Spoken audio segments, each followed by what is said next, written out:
এই রমজান মাসে গ্যাস, বিদ্যুৎ, পানির আর কোনো সমস্যা হবে না। এই যে দেখুন, আমাদের প্রধানমন্ত্রী, আমাদের সুপারম্যান, উনি সাফ সাফ নির্দেশ দিয়েছেন গ্যাস, পানি, বিদ্যুৎ অফিসকে, যাতে তারাবি, সেহেরি, ইফতার এই 3 সময় সব সময় সংযোগ যেন বিচ্ছিন্ন না হয়। সব সময় যাতে পানি, বিদ্যুৎ, গ্যাস সব সময় থাকে। দেখুন, বিগত সরকারের আমলে এই রমজান মাসে বিদ্যুতের কত প্রবলেম হতো। হঠাৎ আপনি নামাজ পড়তে গেছেন, তারাবি পড়তে গেছেন, বিদ্যুৎ চলে যায়।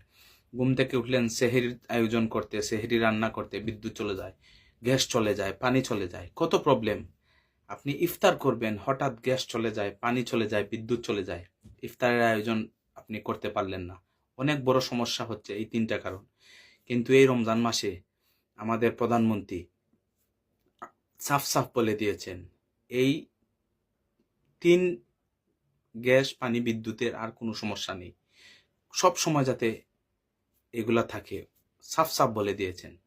তাই এই রমজান মাসে ওনার জন্য আমরা হাত তুলে দোয়া করি, আল্লাহ যেন ওনাকে সবসময় সুস্থ রাখেন এবং নেক হায়াত দান করেন এবং